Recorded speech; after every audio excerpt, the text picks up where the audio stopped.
friends. Praise the Lord. Welcome to Glory to God.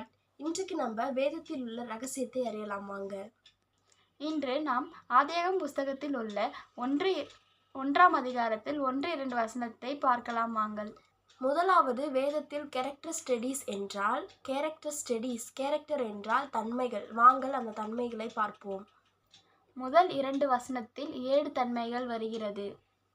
தன்மைகள் எப்படி பிரிக்கப்படுது அப்படின்னா 2 வகையாக பிரிக்கப்படுது. ஒன்று வந்து ஹீ ஷீ, இன்னொன்று வந்து என்ன இட்டு. ஹீ ஷீனா மனிதர்களை குறிக்கிறது, இட்டு வந்து பொருட்களை குறிக்கிறது.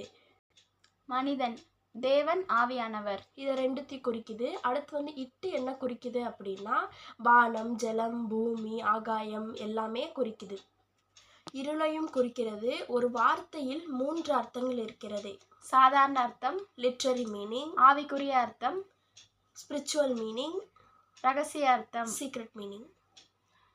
லிட்ரரி மீனிங் சாதாரண அர்த்தம், தேவன் என்றால் தேவன், ஆவியானவர் என்றால் ஆவியானவர், மனிதன் என்றால் மனிதன். அடுத்ததாக ஸ்பிரிச்சுவல் மீனிங்கை பார்ப்போம். ஸ்பிரிச்சுவல் மீனிங் என்றால் என்ன அப்படின்னு பார்த்தீங்கன்னா, ஸ்பிரிச்சுவல் மீனிங்கில் முதல்ல நம்ம பார்க்க போகிறது என்ன அப்படின்னா பூமி. பூமியுடைய சாதாரண அர்த்தம் என்ன அப்படின்னா, பூமினா நம்ம சாதாரணமாக எர்த் அப்படின்னு சொல்லுவோம். ஆனால் இதுவே வந்து ஸ்பிரிச்சுவல் மீனிங் என்ன அப்படின்னா நம்ம எடுத்துக்கொள்ளுவோம். ஆதியாகமம் 3:19 எடுத்துக்கொள்ளுங்க. நீங்கள் ஆதியாகமம் 3:19 நீ மண்ணாய் இருக்கிறாய், மண்ணுக்கே திரும்புவாய் அப்படின்ற ஒரு வார்த்தை இருக்கும். யாரை குறிக்குது இதுன்னா ஆதாமை குறிக்கிறது. ஆதாம் எப்படி இருக்கா, மண்ணாதான் வந்து ஆண்டவர் வந்து ஆதாமை படைத்தார். அவன் மண்ணாதான் இருக்கிறான், மண்ணுக்கே என்ன பண்றான், திரும்புறான். நெக்ஸ்ட் இதுவே பார்த்தீங்கன்னா 23லையும் இதே தான் குறிக்குது. என்ன குறிக்குது அப்படின்னா ஆதாம் என்றால் மண். மண்ணுடைய அர்த்தம் என்ன அப்படின்னா ஆதாம் என்றால் சிவந்த மனிதன் அப்படின்றதா அர்த்தம். நீங்க இதுவே எடுத்துக்கொள்ளுங்க. 23வது வசனத்துல எடுத்துக்கிட்டீங்கன்னா அதே தான் வரும். மண்ணுக்கே திரும்புவாய் அப்படின்றது, ஏதேன் தோட்டத்துல இருந்து மண்ணுக்கே திரும்புவாய் அப்படின்றது தான் இந்த வார்த்தை. இதுதான் பூமிக்கான அர்த்தம். ஆகவே பூமி என்றால் மண். அடுத்தபடியாக ஜலம். ஜலம் என்றால் சாதாரண அர்த்தத்தில் தண்ணீர் அப்படின்னு மீனிங் இருக்குது.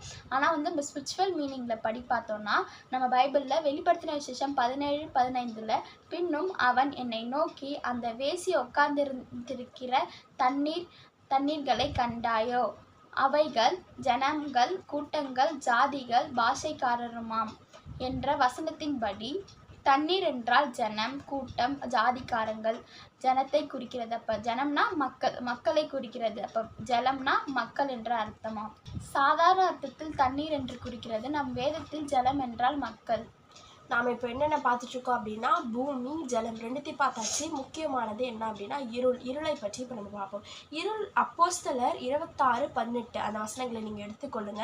அப்போஸ்தலர் 26:18 அது ஷார்ட்டாக என்ன சொல்லியிருக்காங்க அப்படின்னு பார்த்தீங்கன்னா டார்க் லைட் அப்படின்ற வார்த்தையை வந்து யூஸ் பண்ணியிருக்காங்க.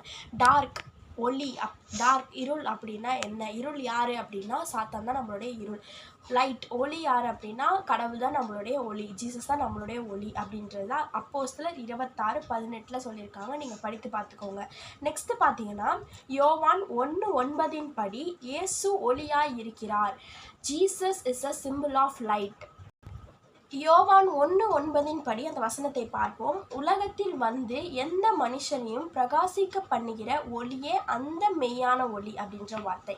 உலகத்தில் வந்து பிரகாசிக்க பண்ணுகிற ஒளி, அந்த மெய்யான ஒளி எது அப்படின்னா காட் ஜீசஸ் தான் மெய்யான ஒளி.